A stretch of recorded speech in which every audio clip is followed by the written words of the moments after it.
dalam pengalaman kaum sufi, pengalaman puncak ibadah itu adalah kesadaran akan kehambaan diri tanpa ada satu perasaan kuasa atau kepemilikan. Jadi ada faqr wujudi.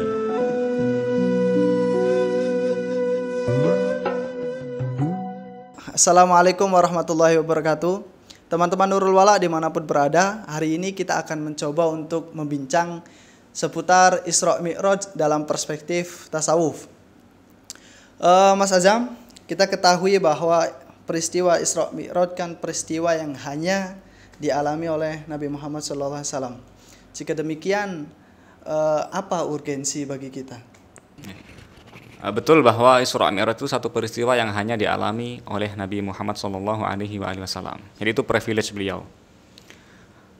Tetapi seperti bisa kita petakan, dari semua pengalaman kenabian yang dilakukan oleh Nabi, itu ada bagian-bagian yang disisakan atau diwariskan bisa dialami oleh umatnya.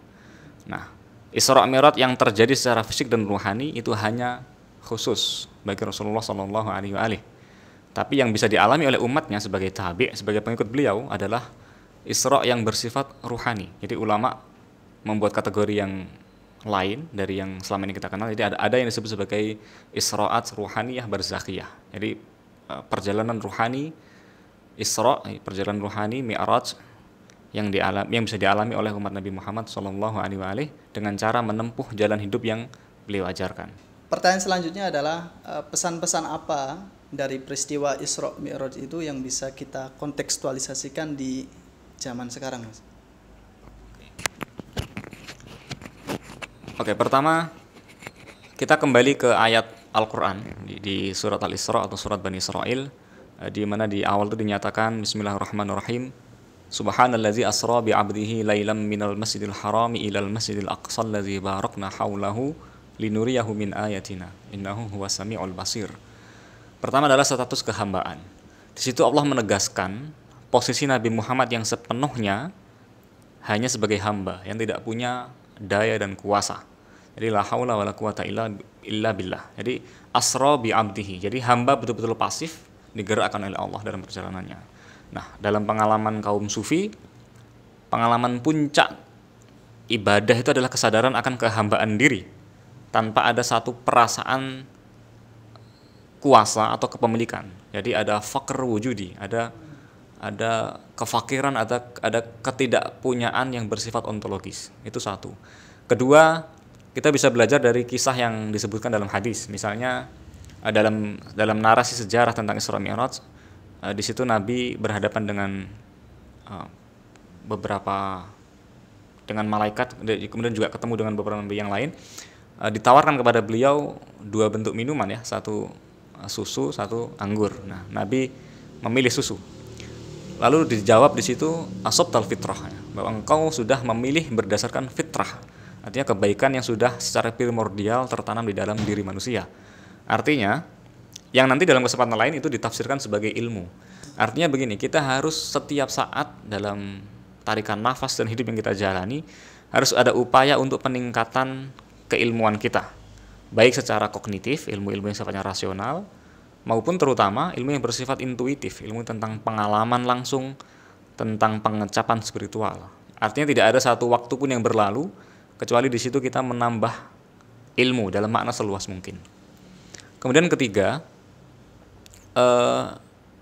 Isra Mi'raj juga satu momentum yang kita kenal sebagai waktu diwajibkannya sholat, ya.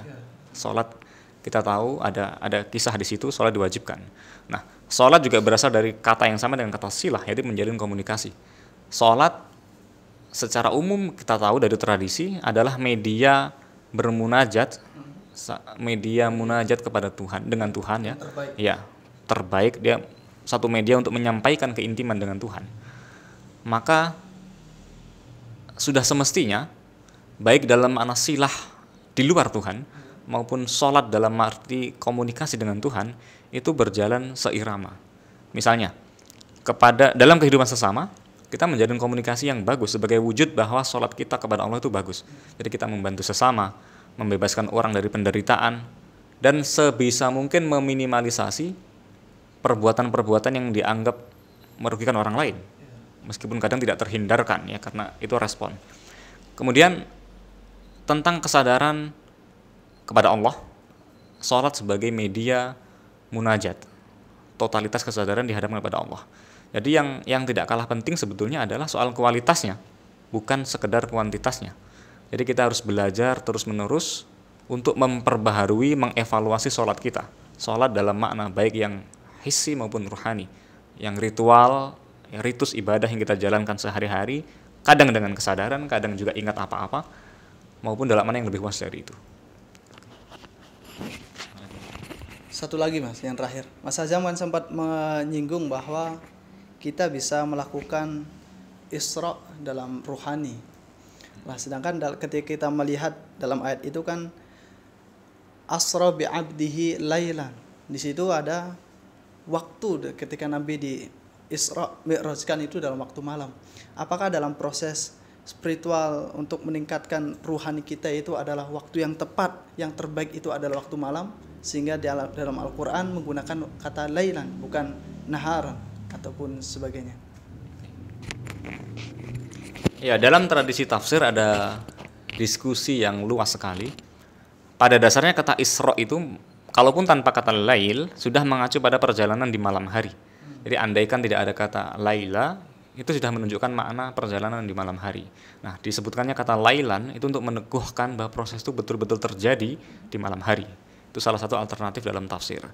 Tapi memang sebetulnya malam itu identik dengan satu keintiman. Ya.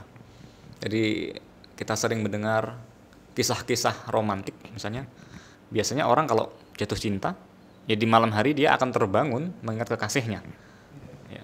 Dalam salah satu hadis qudsi, Allah seperti menagih ya di sepertiga malam.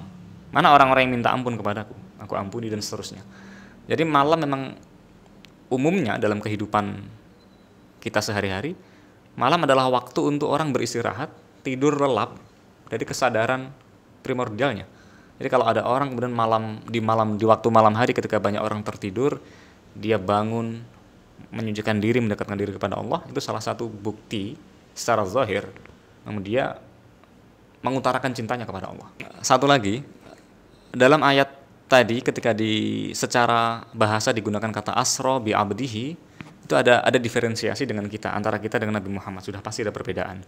Nabi menjalankan Isra sepenuhnya dikerjakan oleh Allah, dalam tanda kutip, intervensi Tuhan sepenuhnya. Jadi asra bi abdihi, tidak ada kuasa dari Nabi Muhammad. Jadi Nabi itu orang hamba kekasih yang murad, yang dikehendaki, ditarik oleh Allah sedemikian rupa. Jadi dia yang terpilih, dia Mustafa.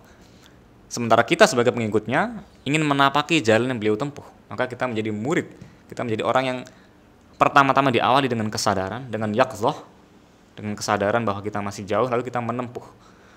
Tentu bergradasi, ada yang tingkatnya tinggi, ada yang tingkatnya baru dimula, tapi semua itu pasti akan Allah apresiasi dengan tingkatnya masing-masing.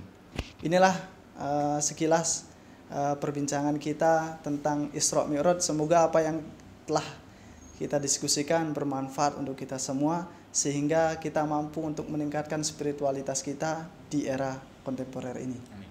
Assalamualaikum warahmatullahi wabarakatuh.